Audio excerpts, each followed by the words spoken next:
UPSC aspirant channel में आपका स्वागत है। करंट अफेयर की इस सीरीज़ में जो मैं जनवरी से लेकर जुलाई तक ऑलरेडी कंप्लीट कर चुका हूं, जो प्रतियोगिता दर्पण से रिलेटेड जो भी इम्पोर्टेंट एमसीक्यू होते हैं 40+ एमसीक्यू का डिस्कशन मैं करता हूं। और उसी सीरीज़ को आगे बढ़ाते हुए आज मैं अगस्त 2026 जो सीरीज़ है उसी अगस्त 2026 में जो भी इम्पोर्टेंट करंट अफेयर के सेक्शन रहे हैं मैं उसका डिस्कशन करूंगा। और आप लोग को एक बात और बता देना चाहता हूं कि ये जो भी जनवरी से लेकर अगस्त तक जो भी मैंने वीडियो डाला है उसका पीडीएफ आपको मेरे टेलीग्राम चैनल पर मिल जाएगा। आप लोग प्लीज़ बायो में जाकर टेलीग्राम लिंक ज्वाइन कर लें और वहाँ आपको सारे पीडीएफ ऑलरेडी प्रोवाइड करा दिए गए हैं। आज इस वीडियो के लास्ट जैसे ही लेक्चर अपलोड होंगे तो ये वीडियो मिलने के साथ ही आपको टेलीग्राम पर अगस्त माह का भी ये पीडीएफ आपको प्रोवाइड कर दिया जाएगा।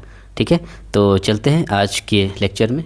आज का जो इम्पोर्टेंट एमसीक्यू है क्या है देखते हैं, और ये काफ़ी ज़्यादा हेल्पफुल होने वाला है आपको। आप जनवरी से अगर मेरे साथ जुड़े हुए होंगे तो आज जनवरी से लेकर अगस्त तक ये 8 मंथ का जो मैंने कवर किया है मैक्सिमम क्वेश्चन यहीं से आपको देखने को मिलेंगे।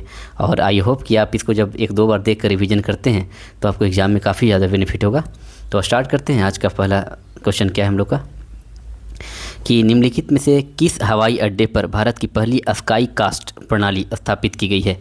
तो किस हवाई अड्डे पर स्काई कास्ट प्रणाली स्थापित की गई है, तो आप लोग देख सकते हैं इसका आंसर क्या हो जाएगा। तो इसका आंसर है इंदिरा गांधी इंटरनेशनल एयरपोर्ट, नई दिल्ली। ठीक है, नेक्स्ट चलते हैं क्वेश्चन नंबर 2 की ओर कि निम्नलिखित में से किस टीम ने 19वीं आईपीएल का खिताब जीता है। तो 19वां आईपीएल जो हुआ था उसमें आप देखिए कि आरसीबी ने खिताब जीता है।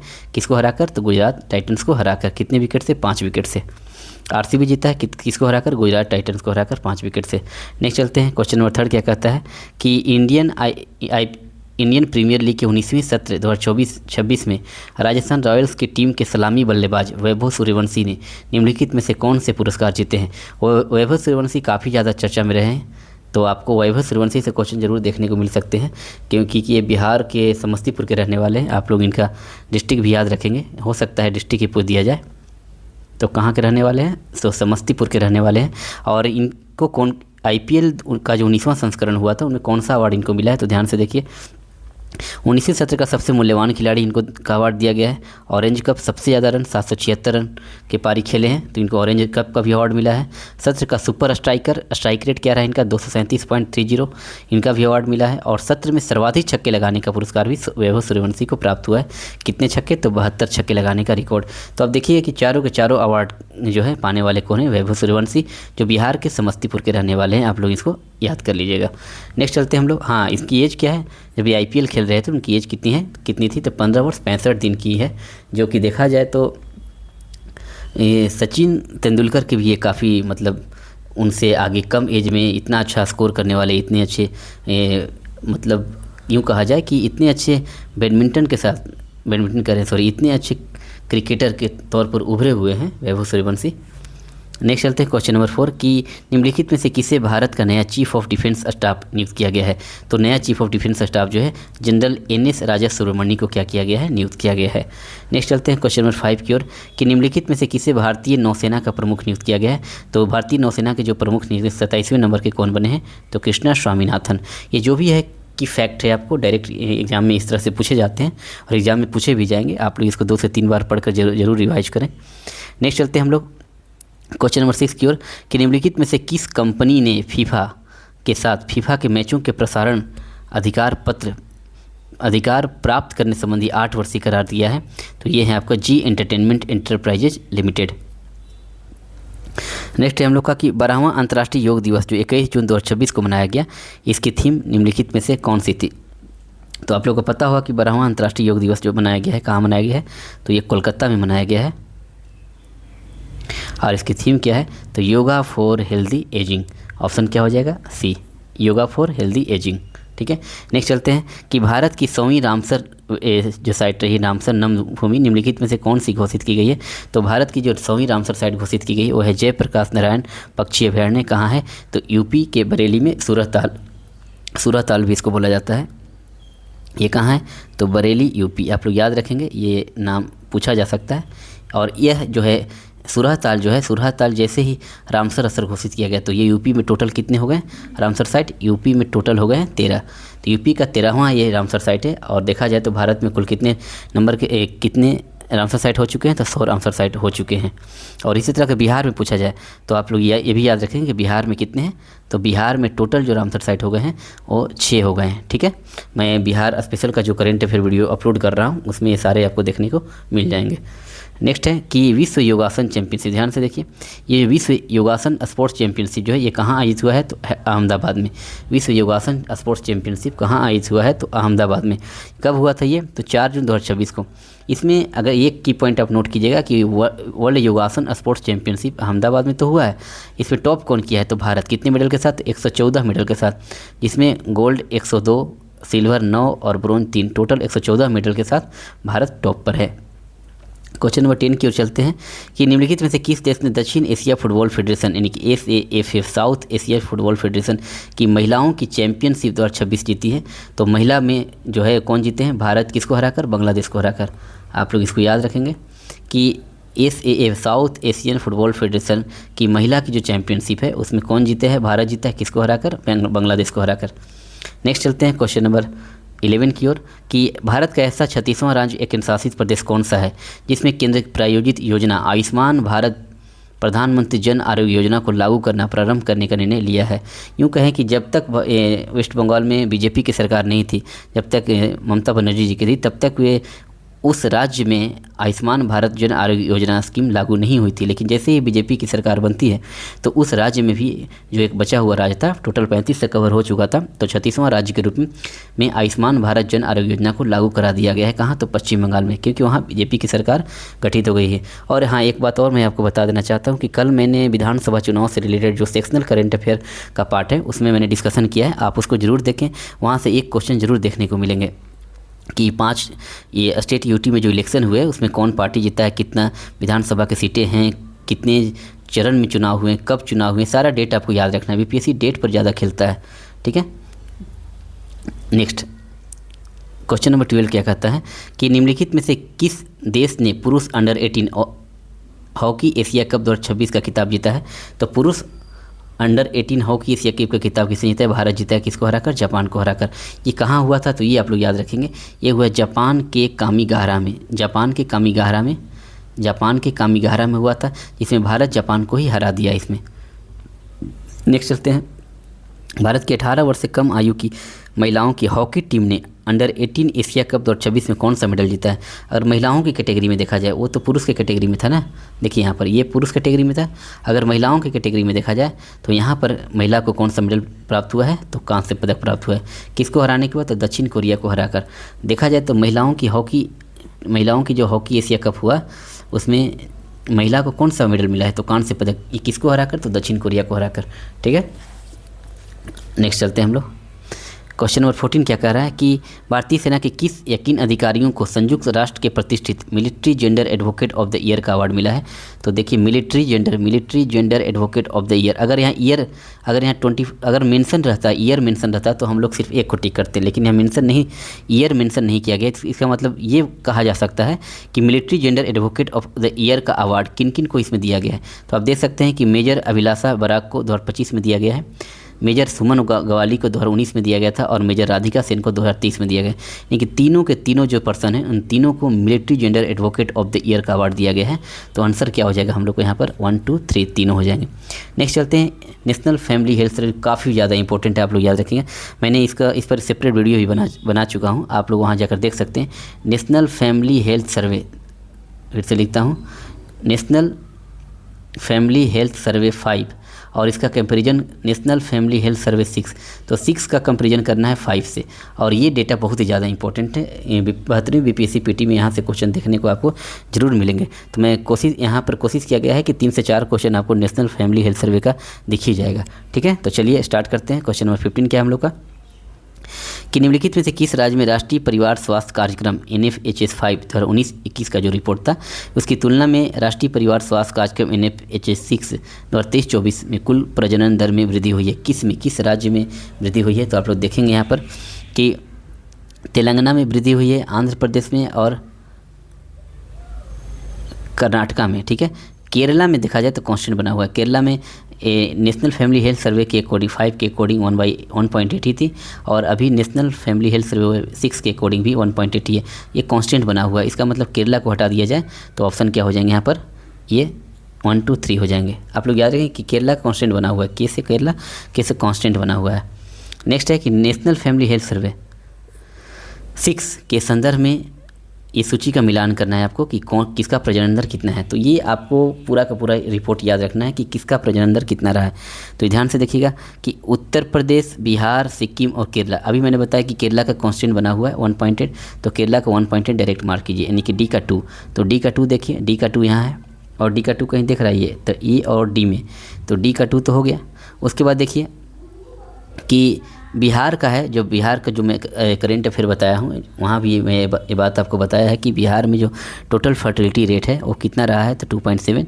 तो बिहार का 2.7 यहाँ देखिए, तो बी का कितना हो गया 4, बी का 4, ठीक है। तो ये ऑप्शन हम लोग का ए हो गया, ऑप्शन ए हो गया।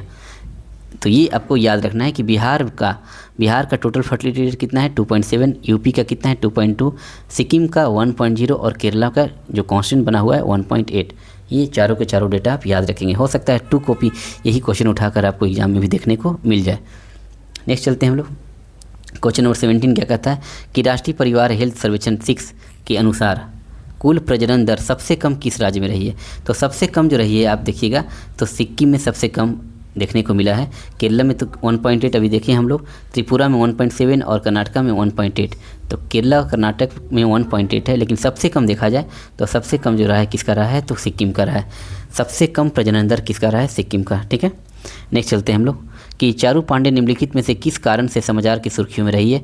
तो ये काफ़ी ज़्यादा चर्चा में रही, आप लोग न्यूज़पेपर में भी ये देखे होंगे कि ये मात्र 23 वर्ष की आयु में ही 19 सरकारी प्रतियोगी परीक्षाओं में सफलता प्राप्त करने वाली क्या रही है, ये काफ़ी ज़्यादा चर्चा में रहने वाली पर्सन रही हैं। तो इनको क्या किया गया है कि 2026 में जो स्वतंत्रता दिवस होगा उन पर इनको स्वर्ण पदक से सम्मानित भी किया जाएगा। तो ये काफ़ी चर्चा में रहे हैं। चारू नाम रखिएगा, नाम क्या है, चारू पांडे। नेक्स्ट है क्वेश्चन नंबर 19 क्या कह रहा है कि केंद्र सरकार ने चिंगेन में एक नया ग्रीन फील्ड सिविल मिलिट्री हवाई अड्डा बनाने की स्वीकृति प्रदान की है। आप बताइए कि चिंगेन जो है वो किस राज्य या यूटी का पार्ट होगा। तो चिंगेन जो है वो चिंगेन अंडमान एवं निकोबार द्वीप समूह का पार्ट है, जहाँ एक नया green field civil military airport बनाने के लिए क्या किया गया है, स्वीकृति प्रदान की गई है। नेक्स्ट है कि हालिया दिनों में निम्नलिखित में से किस देश में इबोला बीमारी ने महामारी रूप ले लिया है। इबोला बीमारी ने महामारी का रूप किस देश में लिया है, तो ऑप्शन हो जाएगा बी, कांगो लोकतांत्रिक गणराज्य। नेक्स्ट चलते हैं क्वेश्चन नंबर 21 की ओर कि निम्नलिखित में से कौन भारत के सबसे लंबे समय तक लगातार कार्यरत निर्वाचित प्रधानमंत्री हैं। यहाँ लिखा हुआ है लगातार नहीं रहता तो इंदिरा गांधी रहती, लेकिन लगातार लिखा हुआ है मतलब कि लगातार कार्यकाल के रूप में सबसे ज़्यादा दिन तक प्रधानमंत्री अगर रहे हैं तो ये 10 जून को नरेंद्र मोदी जो है वो जवाहरलाल नेहरू के क्या कर दिए, रिकॉर्ड तोड़ दिए। क्योंकि जवाहरलाल नेहरू का जो था 4398 डेज का रिकॉर्ड रहा था, जिसको 10 जून को प्रधानमंत्री मोदी ने जवाहरलाल नेहरू का क्या किया, रिकॉर्ड तोड़ दिए 4399 डेज के साथ। लेकिन अगर पूछा जाए कि 2 कार्यकाल में, अगर लगातार कार्यकाल की बात न करें, अगर 2 बार में बात करें तो सबसे ज़्यादा अभी भी इंदिरा गांधी टॉप पर बनी हुई है 5829 डेज के साथ, ठीक है। ये प्रधानमंत्री के तौर पर काम किए हैं। नेक्स्ट है कि भारत की परमाणु नीति का प्रमुख दृष्टिकोण क्या है। तो भारत की परमाणु नीति ही रही नो फर्स्ट यूज पॉलिसी, यानी कि इनका नीति ही रहा है कि सबसे पहले हम यूज नहीं करेंगे, लेकिन अगर हम पर कोई आक्रमण करता है तो हम अपने बचाव पक्ष में इसका यूज करेंगे। तो यही आपकी भारत की परमाणु नीति रही है। और मैं यहाँ पर एक और बात आपको क्लियर कर देना चाहता हूँ कि विगत 26 जुलाई के बाद मैं साइंस टेक जो स्पेस टेक्नोलॉजी तक मैंने कवर किया है, वीडियो आप लोग जाकर देख सकते हैं, बिल्कुल बेसिक से एडवांस तक। शायद आप उस तरह का कभी नहीं पढ़े होंगे, उतना कॉन्सेप्चुअल हर एक टर्म को क्लेरिफाई करते हुए हर एक चीज़ को दिमाग के मन मस्तिष्क में आपको बैठा दिया जाएगा। वो कोर्स 27 जुलाई के बाद फ्री ऑफ कॉस्ट यूट्यूब पर मैं संचालित कर रहा हूँ। साइंस टेक और इकोनॉमी से स्टार्ट करूँगा और उसी तरह विगत 4 से 5 महीनों में पूरा का पूरा सिलेबस में कवर करने की कोशिश करूँगा, क्योंकि मैं दिन रात इस चीज़ के लिए मेहनत कर रहा हूं। तो आप लोग कृपया उसको देखें, उसको शेयर करें। इससे क्या होता है कि हमें मोटिवेशन मिलती है, तो और भी कई चीज़ें मैं यूट्यूब पर लाने की कोशिश करूंगा, वो भी फ्री ऑफ कॉस्ट, ठीक है। तो देखिए क्वेश्चन नंबर 22 क्या कह रहा है कि भारत की परमाणु नीति का प्रमुख दृष्टिकोण क्या है। तो ये बता दी कि no first use policy Bharat की रही है और न्यूनतम विश्वसनीय प्रतिरोध मिनिमम क्रेडिबल डिटरेंस की पॉलिसी भी ये भारत सरकार क्या अपनाती है। तो ऑप्शन क्या हो जाएगा यहाँ पर, ऑप्शन हो जाएगा हम लोग का 1 और 2 दोनों। नेक्स्ट चलते हैं क्वेश्चन नंबर 23 की ओर कि फीफा विश्व कप 2026 का पहला मैच निम्नलिखित में से किन देशों की टीमों के बीच खेला गया। तो फीफा वर्ल्ड कप 2026 जो है वो आप लोग याद रखिएगा 3 देशों के थ्रू संचालित किया जा रहा है, कनाडा, USA और मेक्सिको। ठीक है, तो ये जो कह रहा है कि पहला मैच जो है, पहला मैच किन देशों के बीच, तो मेक्सिको और साउथ कोरिया के बीच, मेक्सिको और किसके बीच, साउथ कोरिया के बीच। नेक्स्ट है क्वेश्चन नंबर 24 देखते हैं हम लोग कि फीफा विश्व कप 2026 का आयोजन निम्नलिखित में से किस देश की मेज़बानी में किया गया। तो फीफा विश्व कप 2026 का जो आयोजन किया गया है वो आपको यहाँ देखिए तीनों कनाडा, USA और मेक्सिको। अगर ये देखा जाए कि ये जो फीफा वर्ल्ड कप 2026 है इसका आयोजन 3 देशों द्वारा किया जा रहा है, कनाडा, USA, मेक्सिको। तो ये टोटल कितने मैच यहाँ पर होने वाले हैं, तो 104 मैच, जिसमें कनाडा में 13 मैचें होंगी, संयुक्त राज्य अमेरिका में 78 मैचें और मेक्सिको में 13 मैच ही। ठीक है, तो टोटल कितने मैच हो जाएंगे, 104 मैच हो जाएंगे। अब ये देखा जाए तो 11 जून से लेकर 19 जुलाई तक ये आपका होने वाला है। यूँ देखा जाए तो कल जो है ये फीफा वर्ल्ड कप क्या हो जाएंगे, ख़त्म हो जाएंगे। और मैं कल भी परसों इसका एक सेपरेट वीडियो बनाकर आपको यूट्यूब पर अपलोड कर दूंगा। तो ये फीफा वर्ल्ड कप कहाँ होने वाले, कनाडा, USA, मेक्सिको। कितने मैच, 104 मैच, और कहाँ कहाँ होंगे सारा मैं यहाँ पर बता दिया हूँ। नेक्स्ट चलते हैं हम लोग कि हाल ही में भारत के किस प्रसिद्ध मंदिर को आनंद बाजार और पतित पावन शब्दों के लिए वर्ड मार्क तथा नील चक्र लोगों के लिए लोगो मार्क जो है प्राप्त हुआ है। तो आप लोग याद रखेंगे कि ये जो मंदिर है वो श्री जगन्नाथ धाम मंदिर पुरी को ये ट्रेडमार्क यानी कि वर्ड मार्क और लोगो मार्क दिया गया है। ये किस मंदिर के लिए यह चर्चा में आए हैं, तो ये है श्री जगन्नाथ धाम मंदिर पुरी, इसी को में एक आनंद बाजार है और एक पतित पावन है। इन दोनों को वर्ड मार्क और नील चक्र के लिए लोगो मार्क प्रोवाइड किया गया है। समाचार की सुर्खियों में रहे स्पाई रूलिना के बारे में कौन सा कथन सत्य नहीं है। तो ध्यान से देखिए कि स्पाई रूलिना के बारे में कौन सा कथन सत्य है, पहले वो देख लेते हैं। यह नीले हरे शैवाल का एक रूप है जो कई अरबों वर्षों से प्रकृति में मौजूद है, ये सही है। यह केवल अच्छी गुणवत्ता वाले जल और अनुकूल परिस्थितियों में ही पनप सकते हैं, गलत। ये अच्छी और ख़राब गुणवत्ता वाली जो भी जल और जल के अनुकूल हो या नहीं, उन सभी में क्या है, पनपने का ये क्या रखती हैं, उन्हें पनपने के लिए जिम्मेवार हैं। ठीक है, तो ऑप्शन यहाँ पर क्या हो जाएंगे, बी सत्य नहीं है यहाँ पर हम लोग का। ठीक है, नेक्स्ट चलते हैं हम लोग। 27 क्या कहता है कि भारत का ऐसा पहला राज्य जिसमें किंडरगार्टन KG से लेकर स्नातक स्तर की शिक्षा मुफ्त प्रदान किए जाने की घोषणा की गई है। तो भारत का ऐसा कौन सा राज्य है जो KG से लेकर स्नातकोत्तर तक फ्री एजुकेशन की बात के लिए घोषणा की है, तो ये है आपके उड़ीसा। वो क्या आंसर हो जाएगा, उड़ीसा। ठीक है, नेक्स्ट चलते हैं हम लोग कि समाचार की सुर्खियों में रहे एंकर ANCHOR के बारे में कौन सा कथन सत्य है। तो पहला क्या है कि anchor atlas of neurochemical characterization of the human brain stem with 3D reconstruction का इसका संक्षिप्त नाम है। एंकर का फुल फॉर्म क्या है, atlas of neurochemical characterization of the human brain stem with 3D reconstruction, इसका संक्षिप्त नाम है। यह विश्व की पहली 3D ब्रेन स्टेम एटलस है, ये भी सही है। इसे भारतीय प्रौद्योगिकी संस्थान IIT मद्रास स्थित सुधा गोपाल कृष्णन ब्रेन सेंटर द्वारा जारी किया गया, ये भी सही है। इस अनूठी एटलस में प्रसव पूर्व भ्रूण से लेकर बच्चों तथा वयस्कों के मस्तिष्कों के त्रिआयामी चित्र मौजूद है, ये भी सही है। तो ऑप्शन क्या हो जाएंगे, 4। ठीक है, नेक्स्ट हम लोग चलते हैं वारिया। ये पूछे जा सकते हैं, वारिया काफ़ी ज़्यादा चर्चा में रहे थे। ये वारिया जो है, वारिया के संबंध में कौन कौन से कथन सही है, ध्यान से देखिए। यह एक डिस्टिल्ड वीडियो है, ये सही है। इसे अवतार.ai द्वारा लॉन्च किया गया है, ये भी सही है। इसे इंडिया AI मिशन के समर्थन से विकसित किया गया है, ये भी सही है। इसका उद्देश्य अग्रगामी पीढ़ी के उन्नत वीडियो कृत्रिम मेधा को सस्ता, सुलभ और प्रासंगिक बनाना है, तो ये भी सही है। तो ऑप्शन क्या हो जाएंगे यहाँ पर, चारों के चारों सही हो जाएंगे। नेक्स्ट चलते हैं हम लोग कि अभी हाल ही में मध्य प्रदेश राज्य के किन उत्पादों को GI टैग प्राप्त हुआ है। तो ये देखिए, खजुराहो मेटल क्राफ्ट छतरपुर में, मालवा पेंटिंग धार, सारंगपुर हैंडलूम साड़ी और फैब्रिक्स राजगढ़, और भोपाली बटुआ एवं जरी क्राफ्ट भोपाली, इन चारों को GI टैग प्राप्त हुआ है। तो आंसर क्या हो जाएगा हम लोग को, डी। नेक्स्ट है कि समाचार की सुर्खियों में, ये आपको इंपॉर्टेंट नहीं, इसको मैं इग्नोर करता हूँ। हाँ, ये 32 पर आते हैं हम लोग कि G7 के संदर्भ में विचार करना है हम लोग को। पहला कथन क्या है कि 1973 की ऊर्जा संकट से उपजी परिस्थितियों के बीच स्थापित G7 विकसित देशों का एक औपचारिक समूह है। ये औपचारिक नहीं है बल्कि अनौपचारिक समूह है। ठीक है, तो पहला ही हम लोग का गलत हो गया। नेक्स्ट, कि 1997 और 2013 के दौरान रूस भी इसका सदस्य रहा था, ये सही है। G7 का 52वां शिखर सम्मेलन जो है वो फ्रांस के एविया लेवेस शहर में संपन्न हुआ, तो ये भी सही है, मतलब 2 और 3 सही है। उसके बाद कह रहा है कि G7 समूह के क्या सभी सदस्य देश परमाणु शक्ति संपन्न राष्ट्र हैं? नहीं, सभी नहीं, सिर्फ G7 के G7 में जो 7 देश हैं उसमें से केवल 3 देश ही हैं जो परमाणु संपन्न है, USA, फ्रांस और UK। जैसे कि आपको G7 के 7 देश का नाम अगर आपको देखना हो तो मैं यहाँ लिख देता हूँ कि G7 आप याद रखिए,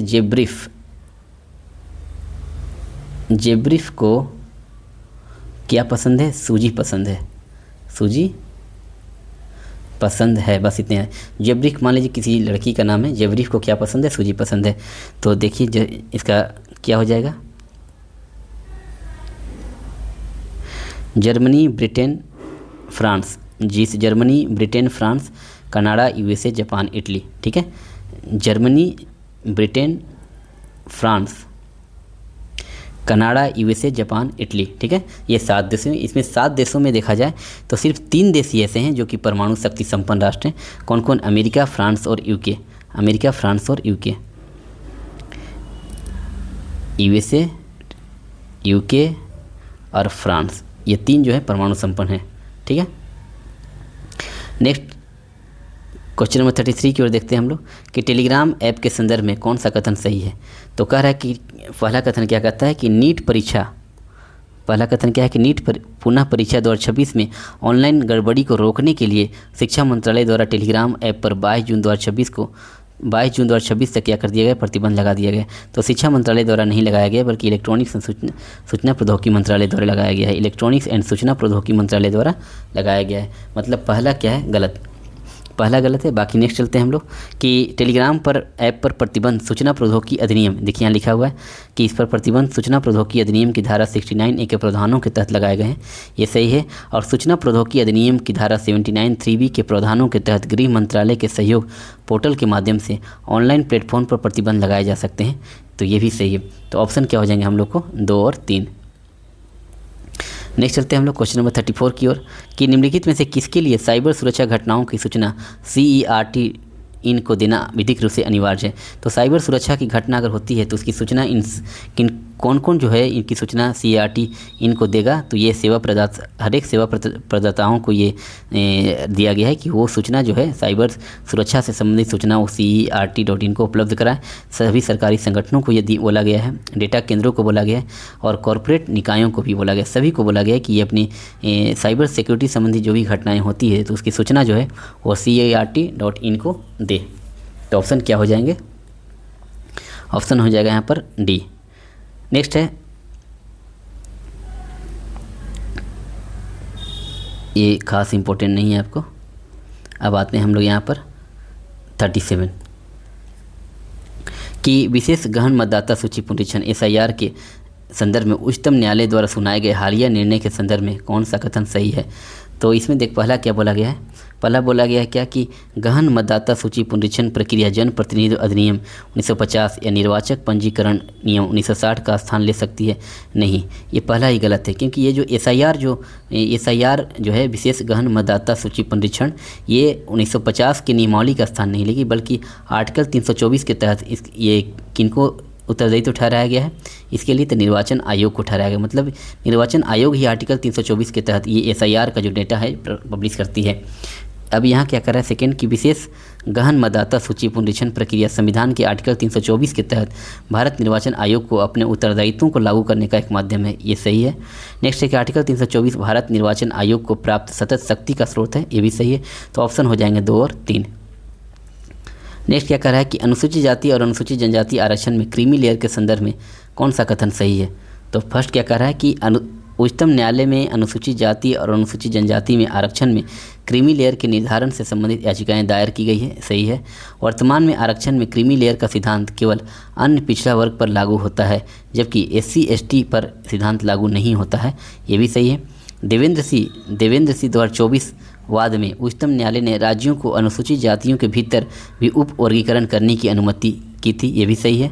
किस वाद में? तो देवेंद्र सिंह वाद में ये कहा गया था कि SC ST के भीतर भी उप वर्गीकरण किया जाए।